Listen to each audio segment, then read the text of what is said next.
The test is in 4 parts: Part 1, Part 2, Part 3, and Part 4. Now look at Part 1. Part 1. You are about to hear a telephone conversation between a man and a woman about a rental property. First, you have some time to look at questions 1 to 7.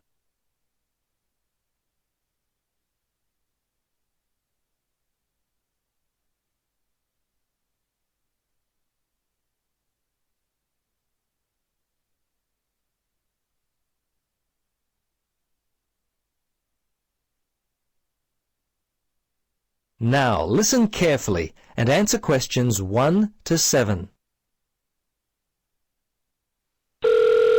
Central Realty, Jill speaking. How can I help you? Yes, hello, Jill. I've got a problem, a complaint I wish to register. Who should I speak to? You'll want to speak to Tracy, the residential manager. Just a moment and I'll put you through. Thanks. Hello, this is Tracy. I understand your rent is going to be increased. Yes, this is why I'm calling. I was told that my rent would not be increased for the length of my 6-month contract, which I signed only 4 months ago. What's going on? Is my landlord allowed to do this? I see. Yes. Okay. That seems strange. Look, can I take down some of your particulars and I'll register a formal complaint to the landlord on your behalf? Yes, sure, that'd be good. Firstly, name and address, contact details. Yes, Jane McSweeney. That's McSweeny. 3 Mauger Street. That's Maugher Street. Winderee, 3355. And the phone there? Yes, you can contact me on 334756, extension 3176. I generally arrive home by 6 o'clock in the evening, so you can call me around that time, but not after 9. Oh, sorry, 8:30, because that's the time I leave for work. Okay, so I should note down that the problem is that your landlord wants to raise your rent. And when did you first move in? Yes, well, the contract began on August 1st, and... oh, hang on. Sorry, that's the ending date. We actually moved in on February the 1st. Before you listen to the rest of the conversation, you have some time to look at questions 8 to 10.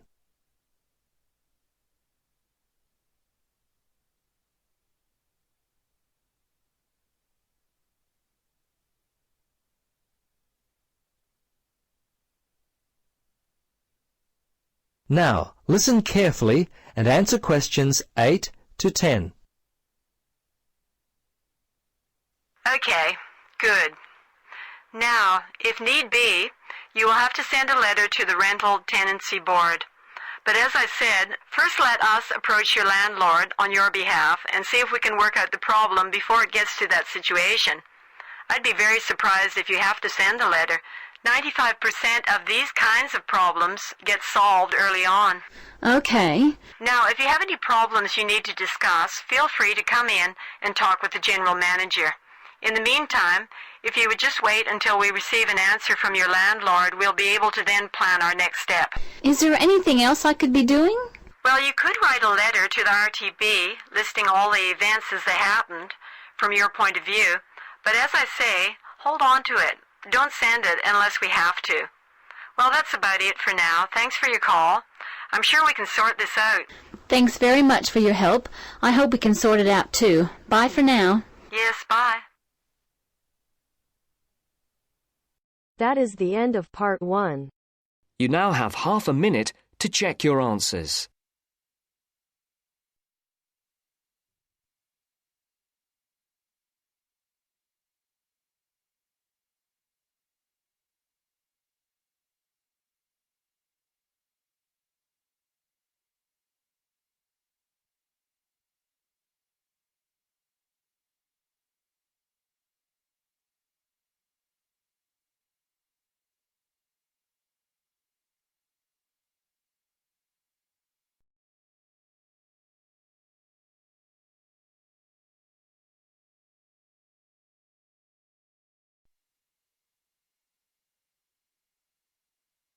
Now turns to Part 2. Part 2. You will hear a speech given by the head of a company to some new employees. You have 30 seconds to look at questions 11 to 16.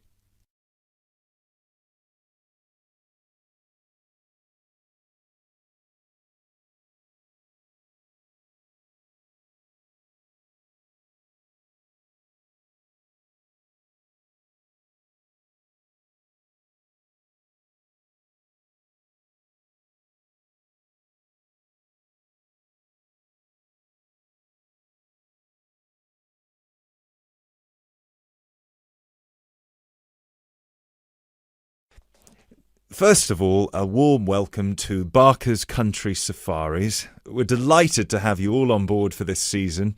I know you've all been told a bit about the company when you had your job interview, but I thought it would be worth telling you a bit more about ourselves. Barker's was set up 10 years ago by myself, John, and my then girlfriend and now wife, Nancy. We started it initially just as a hobby. We felt that there was a good opportunity to share our love of the countryside in this part of the world with the many visitors who come here. As you know, most people come for the beaches in the summer, but there is so much more to the region, and this is what we wanted to exploit. Nancy and I were born near here, and as teenagers we went climbing, kayaking, whitewater rafting, potholing, and just straightforward walking.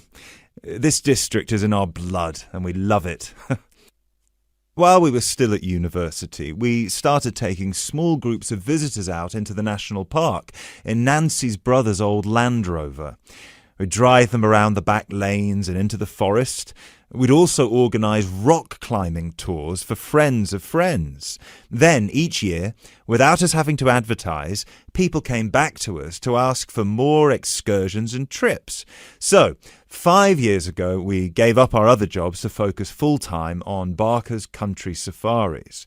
Now, 2 years after that, we set up the activity tour part of the business, and 1 year ago, we expanded into organising activities for school groups during term time. Obviously, this was a massive challenge with all the health and safety requirements, but it's proving a great success.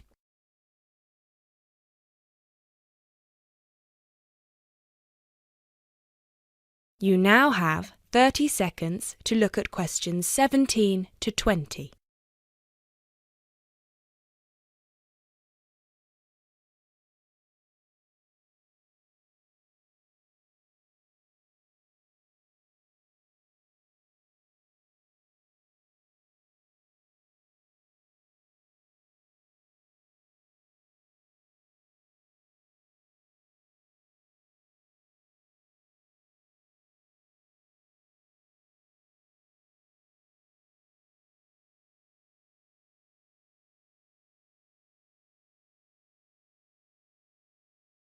You now have 30 seconds to look at questions 17 to 20.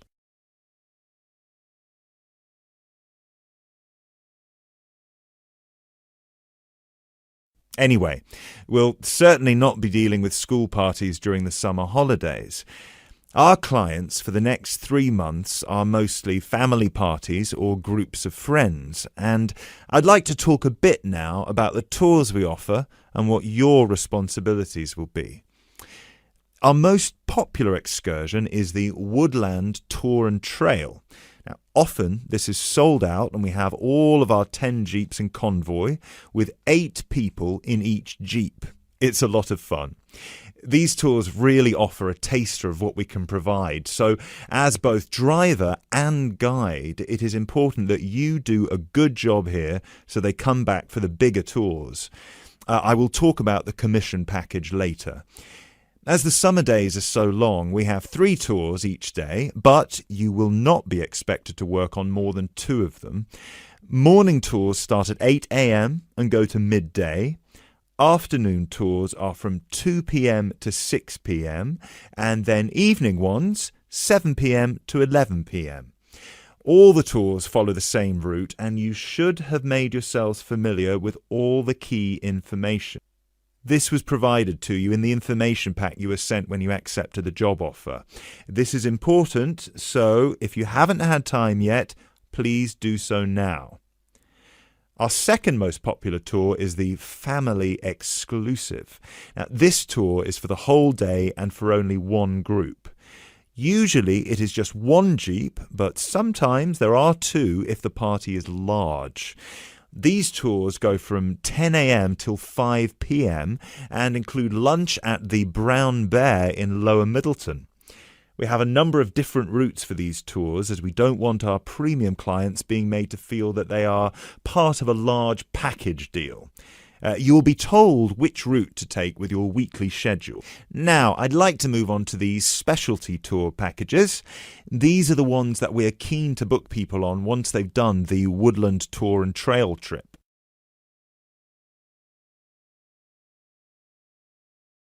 That is the end of part 2. You now have half a minute to check your answers.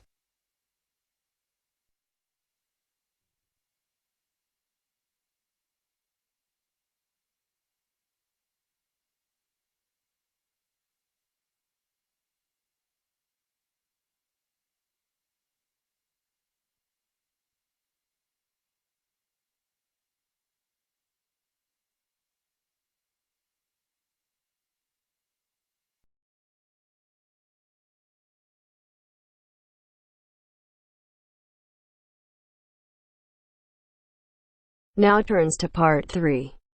Part 3. You are going to hear a conversation between Sally and Ben. They are new college students. You now have some time to read questions 21 to 25.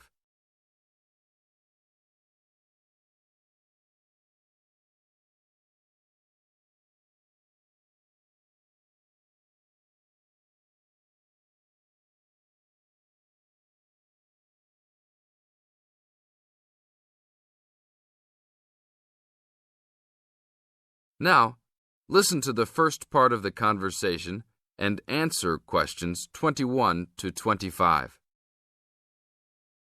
Hi, Ben. Sally. How are you? Fine. I wondered if I'd run into you. When did you get here? I only arrived last night, just in time. I prefer to travel on Sundays to miss the working rush. I suppose you arrived in plenty of time. Oh, I've been here for 4 days now, so it must have been Thursday that I arrived. I like to have a good chance to look around and settle in. I should have come earlier too. I'm hoping to get a part-time job. Well, you've no time today, I suppose. Do you still plan to be an architect? Yes, it's what I've always wanted to do. And you were planning to do economics, weren't you? Yes, I was, but now I've decided on psychology instead. How many textbooks do you have to get? I've been given this long list, and I'm sure they'll cost a fortune. See? That looks a lot. It's longer than my list. Well, it's 14 all told. So I might use library copies instead of buying some of them. What about you? I'll probably buy the whole lot of mine because I only have 5 on my list, although I'm sure there are many more I'll have to read. Luckily, we don't have to read them all straight away. Have you got your class timetable yet? It came with the book list. When do your lectures start? Tuesday. That's tomorrow. How about yours? Oh, I've got an extra day, the day after yours start. Now you have some time to read questions 26 to 30.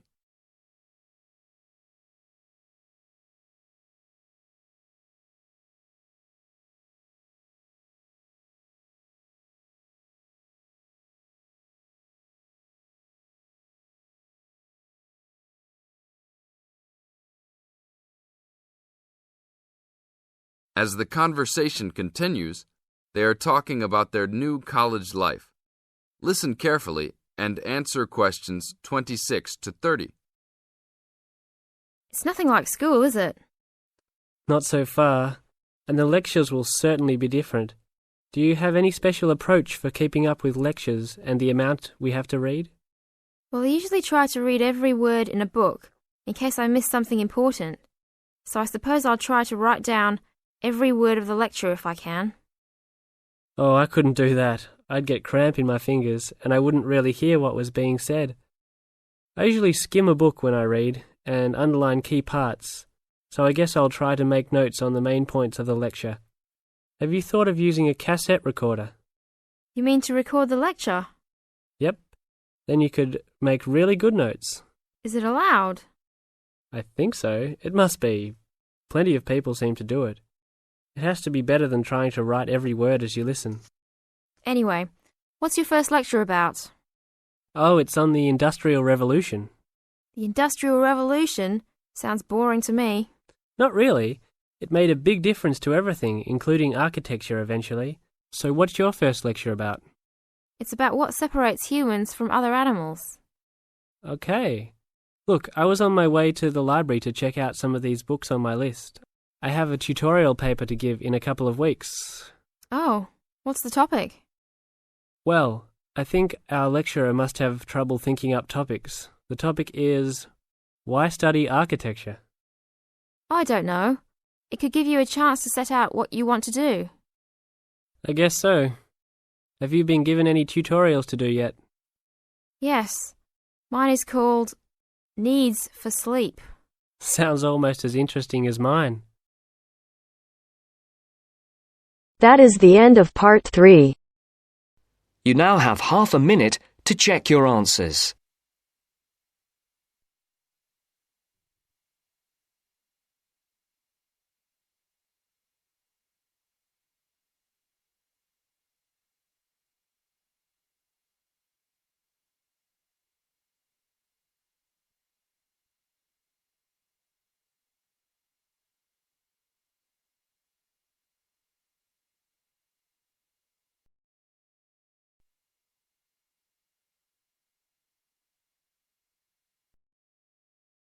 Now turns to part 4.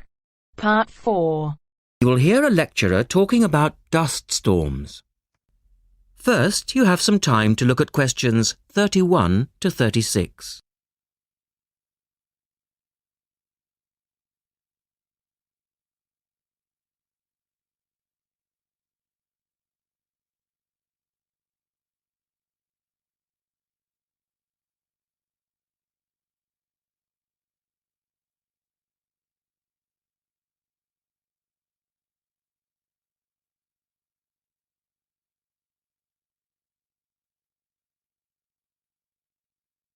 Now listen carefully and answer questions 31 to 36.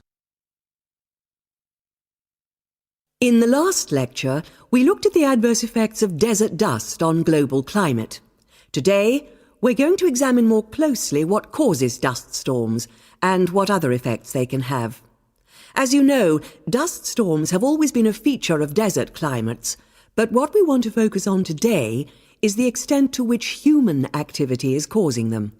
And it's this trend that I want to look at, because it has wide-ranging implications. So, what are these human activities? Well, there are two main types that affect the wind erosion process, and thus the frequency of dust storms. There are activities that break up naturally wind-resistant surfaces, such as off-road vehicle use and construction. And there are those that remove protective vegetation cover from soils, for example, mainly farming and drainage. In many cases, the two effects occur simultaneously, which adds to the problem. Let's look at some real examples and see what I'm talking about. Perhaps the best-known example of agricultural impact on desert dust is the creation of the USA's Dust Bowl in the 1930s. The dramatic rise in the number of dust storms during the latter part of that decade was the result of farmers mismanaging their land. In fact, choking dust storms became so commonplace that the decade became known as the Dirty 30s.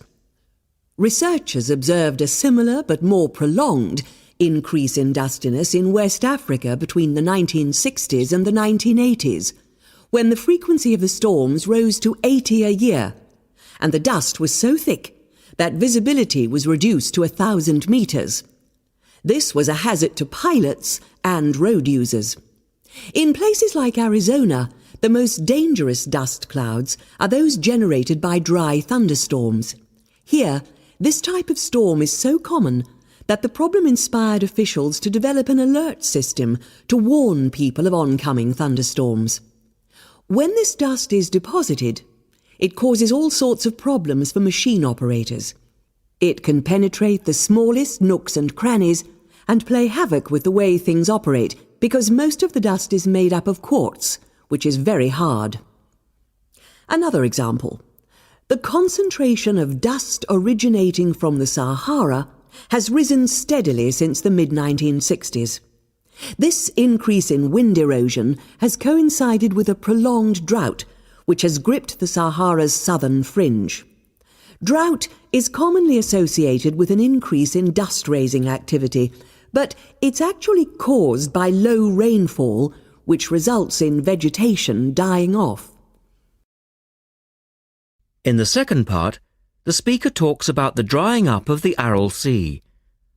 Look at questions 37 to 40 and complete the flowchart.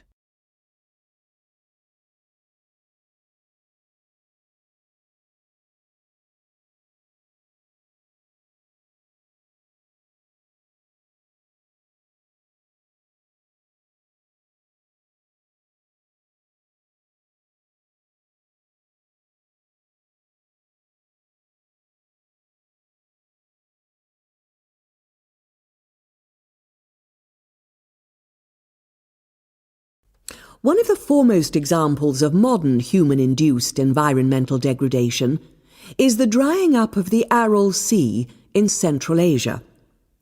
Its ecological demise dates from the 1950s, when intensive irrigation began in the then Central Asian republics of the USSR.